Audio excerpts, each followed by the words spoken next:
bora para mais uma lista de indicações. Hoje eu selecionei aqui alguns livros de autoras latino-americanas que eu acho que valem a pena conhecer. Se você não costuma ler escritoras latino-americanas, acho que vai ser legal aqui para descobrir. Quem sabe alguma delas não te interessa pela temática aqui dos livros, e se você já costuma ler, pode ser que descubra alguma opção nova aqui. Acho que é uma lista legal, pensei nela por causa de um último vídeo que gravei aqui em formato de vlog, indicando uma das autoras que vai aparecer por aqui, e pensei que seria legal listar, pensar em outras autoras ali que eu acho que estão conectadas, que podem fazer sentido aí para apresentar para vocês. Acho que, no geral, a gente costuma ler pouco, né, literatura latino-americana, a gente conhece pouco da literatura dos nossos países vizinhos aqui, né, que às vezes tem cultura, costumes e histórias tão parecidas com a nossa, né, coisas que a gente pode se relacionar e coisas que a gente pode descobrir também, né, coisas novas aí que a gente, enfim, não conhece, né, estamos muito mais acostumados aí a ler literatura, às vezes, europeia, né, estadunidense, e conhecemos muito, né, sobre a história, sobre a cultura desses povos, mas estamos um pouco distante de quem está tão próximo da gente, né? Então, quis trazer essas indicações aqui pensando um pouquinho nisso. Vou começar aqui com uma escritora venezuelana, que eu já li 2 livros dela, que, se eu não me engano, são os únicos 2 livros da autora que ela escreveu, que é a Teresa de la Parra. O primeiro livro é o livro Ifigênia, que já tem esse título aí que faz referência a uma personagem da mitologia grega. Aqui a gente tem uma personagem que é a Maria Eugênia. O livro vai ser narrado em formato de carta e diário. Ela escreve uma longa carta aqui para uma amiga, e nos outros trechos do livro a gente vai ver aí essas inscrições que ela traz no diário dela. E ela é uma menina que morou por muito tempo em Paris e está voltando para Venezuela, que é ali o país dela, a cidade em que ela nasceu. Então, logo no início do livro, a gente vai ver esse contraste, né? Ela fazendo essa comparação do que era viver na França e como é voltar ali para Venezuela. Ela tem uma certa resistência, né, a esse novo ambiente, a essas novas pessoas, e a gente vai ver aqui que ela fica extremamente entediada com muita coisa ali, né, e vai tentando ocupar o seu tempo ali com a literatura, né, com outras coisas. Ela escreve também pensando nisso, né, e a gente vai ver aqui como que ela vai lidar com a relação com outras pessoas, né, com a pressão que existe ali da família dela para que ela haja de certa forma ali, né, e aí aqui pensando em padrões esperados para as mulheres, né.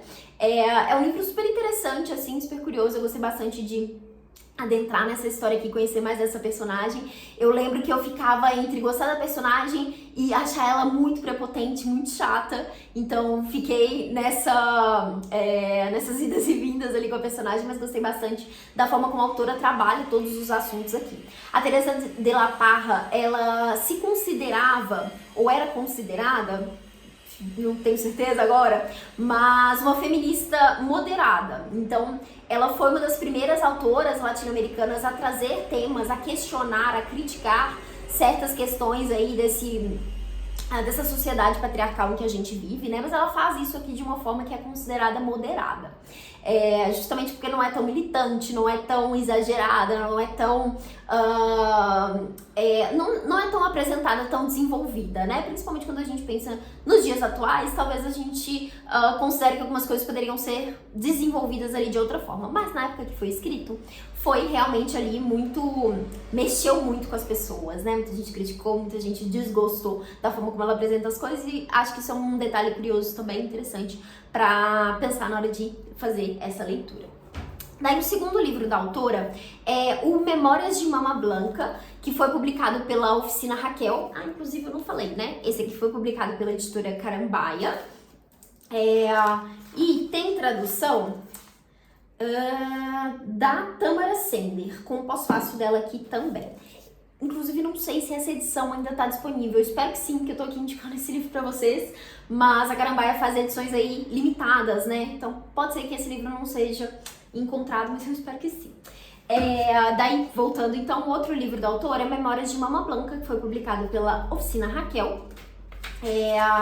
Esse livro tem tradução da Lisandra Magon de Almeida. E esse aqui é um livro mais curtinho, e é super leve, gostoso de ler. É uma espécie de autobiografia, né? A autora mistura fatos, detalhes biográficos aqui da história dela, da vida dela, com ficção, né? Pra contar um pouquinho aqui dessa família, dessa vivência ali em uma região da Venezuela ali, né? Esqueci agora onde que é exatamente, mas é uma família que vive numa fazenda, né? Então tem toda essa questão ali com a natureza, esse contato com esses costumes ali, né? Que são completamente diferentes da cidade. Então a gente tem essa família toda ali. A autora vai trazer aqui vários aspectos sociais e históricos que são muito relacionáveis com a nossa história aqui no Brasil também. Então é bem legal perceber essas coisas. E a gente vai ter também esse contraste entre o campo e cidade, né? Que vai ter um momento aqui que eles vão fazer essa mudança e a autora vai trazer alguns detalhes sobre isso. E a personagem que narra tudo isso, né, é uma espécie de Branca de Neve aqui, né? Ela é conhecida como Branca de Neve, por isso Memórias de Mama Blanca. E, enfim, adorei esse livro aqui, é um livro mais curtinho, acho que vale super a pena conhecer aí, pra conhecer, né, a autora. Daí a próxima aqui é uma das... acho que é o único livro, sim, é o único livro de poesia aqui, que é aqui da Gabriela Mistral, que é a nossa... é a única autora mulher que já ganhou o Nobel de Literatura, né? A única escritora latino-americana que já ganhou o Nobel de Literatura. Já falei sobre ela aqui no canal, em um vídeo para esse projetinho, né? Lendo as mulheres que ganharam o Nobel. Mas resolvi trazer ela aqui também com essa indicação, que eu acho que é um livro de poesia, então se você gosta de poesia, pode ser uma indicação legal aí, né? Se você ainda não conhece a Gabriela. Essa edição aqui é uma edição publicada pela Pinar, que tem... que é bilíngue, né? Então aqui de um lado você tem os poemas no original e depois a tradução. Aqui vão estar reunidos vários livros, né? Publicados pela autora. Então se chama essa coletânea, né? A Mulher Forte e Outros Poemas. E a Gabriela tem, enfim, poemas sobre diversos assuntos aqui, muitos deles vão tratar sobre o país dela, né, que é o Chile. Então tem toda essa conexão ali com essa região também, e isso é muito legal porque a gente acaba conhecendo, né, descobrindo coisas novas sobre isso, regiões diferentes que ela descreve aqui, né. Então é bem interessante, trata sobre assuntos diversos aqui também, né, ela fala sobre a vida, ela fala sobre literatura em alguns poemas aqui. Tem inclusive um textinho aqui no início que é como eu falo, um discurso que ela fez, né, em um encontro que ela teve ali sobre como escrever, como que ela escreve, né, que é muito legal também. Eu acho que muitos dos contos, dos poemas estão relacionados com natureza, né, então ela fala muito sobre o mar, sobre as montanhas, sobre floresta, né, sobre árvores, enfim, tem muito essa conexão com a natureza e, enfim, acho que vale super a pena conhecer essa autora importantíssima que a gente tem por aqui. Daí agora, a próxima autora, também uma chilena, vocês vão ver que eu não vou trazer aqui a chilena mais conhecida, que é a Isabel Allende, que eu acho que extrapola isso, né, acaba sendo uma autora muito divulgada, muito conhecida, mas vale muito a pena ler também, mas não trouxe ela aqui, mas trouxe uma outra que é a Lina Meruane, que trouxe 2 livros dela, o livro Tornar-se Palestina, que é um livro que ela vai falar sobre essa conexão da Palestina com o Chile, que é uma coisa que eu não fazia ideia. Mas, aparentemente, no Chile a gente tem aí uma presença muito grande desses imigrantes, né, palestinos. Então ela vai falar um pouco dessa conexão, vai trazer um pouco sobre essa questão toda da Palestina, né, que tem sido tão divulgada ultimamente, né. Então é legal para poder pensar essa discussão que, enfim, particularmente eu ainda acho muito difícil de compreender. Então aqui ela traz alguns detalhes sobre isso. E o outro livro dela aqui é Os Sinais de Nós, que ela vai falar sobre a ditadura no Chile. E aí aqui pensando por um olhar infantil das crianças aqui, né, de quando ela era criança, que foi o período que ela estava ali vivendo isso, sobre os sinais que elas observavam ali, que elas viam que, enfim, eram indicativos do que estava acontecendo e que naquela fase, naquela época, eram difíceis de interpretar, né, mas ao mesmo tempo ela está se questionando até onde isso realmente eram coisas que deveriam ter sido ignoradas ali, enfim, o que poderia ter sido feito a respeito disso, né?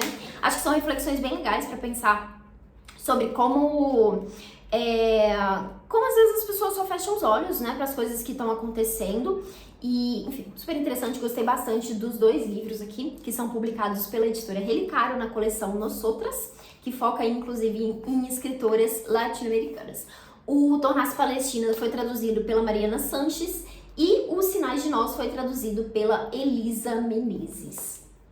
Daí a próxima autora, as próximas aqui, as 2 próximas, são autoras que eu acho que preciso de estômago forte para fazer a leitura, porque são livros aí que trazem um pouco desse horror latino-americano, que eu acho que é uma coisa bem diferente também do que a gente costuma ver desse gênero. Inclusive, de início eu tinha pensado em trazer só essas indicações, mas eu percebi que eu não li tantas autoras assim, ainda que tenha lido vários livros da mesma autora, por exemplo.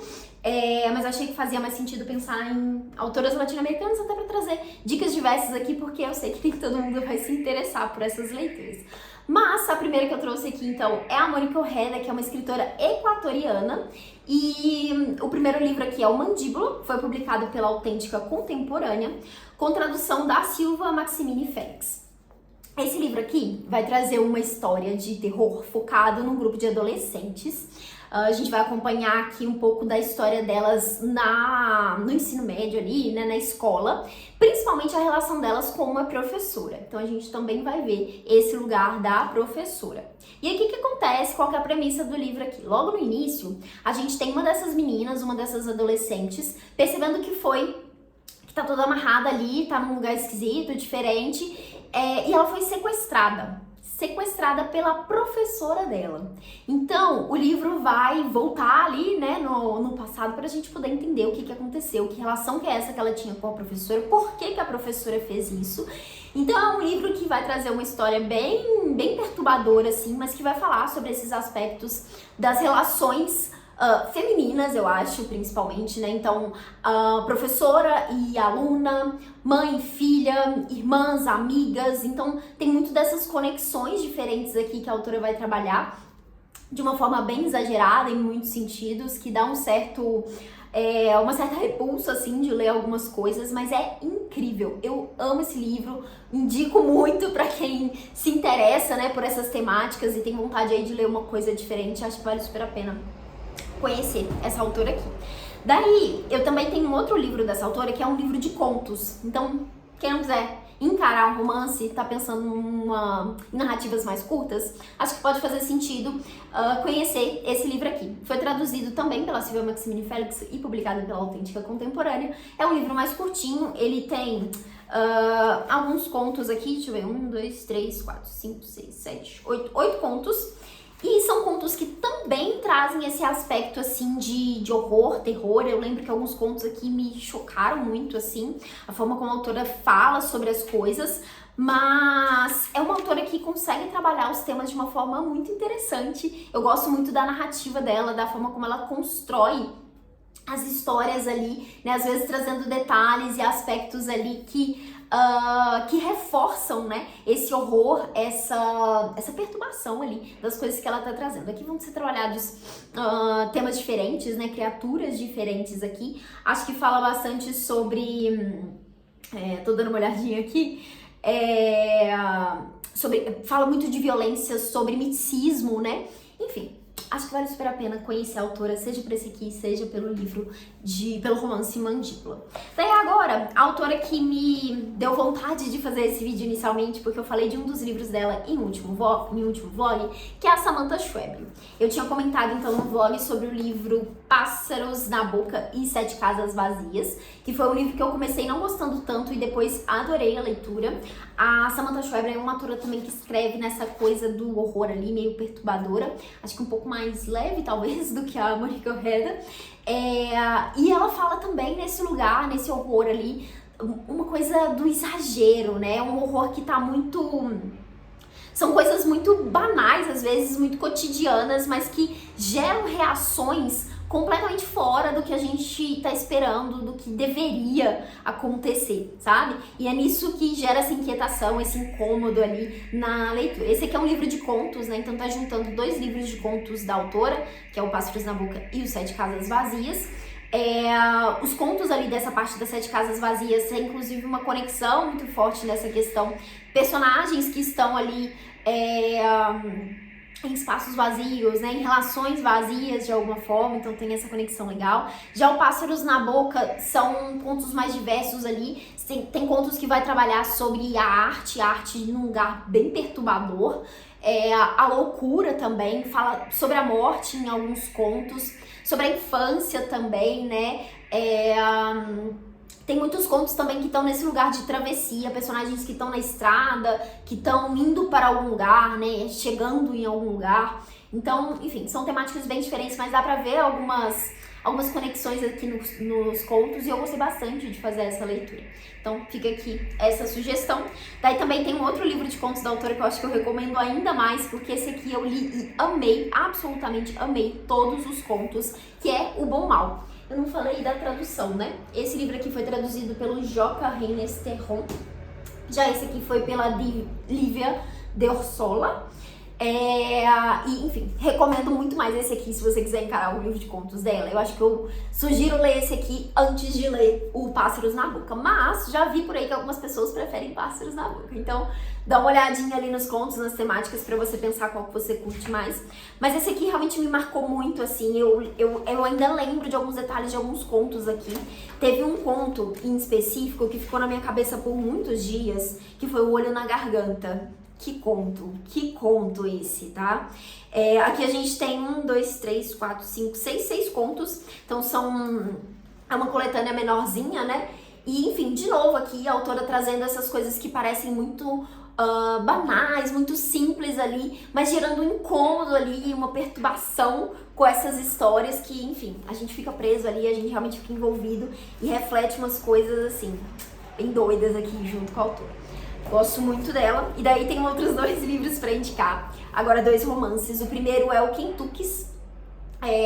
Que esse aqui eu acho que talvez seja um pouco mais leve, não tem tanto essa pegada de horror assim, ainda que seja um pouco aterrorizante também. Aqui a gente tem esses Kentuckys, que são uns bichinhos, uns robozinhos ali que as pessoas podem comprar pra ter em casa, como se fosse um animal de estimação. Mas esse robozinho, ele tá sendo controlado por uma outra pessoa. Então outras pessoas podem comprar esse controle. E daí elas podem vigiar as pessoas que compraram os robozinhos. Bem esquisito, né? Uma coisa envolvendo esse terror, pensando na parte da tecnologia, né? Até onde a gente pode chegar com tudo isso, enfim. O que a autora trabalha aqui é justamente isso, né? Esses limites que o ser humano vai ali para poder observar o outro, né? Então traz essa questão da privacidade.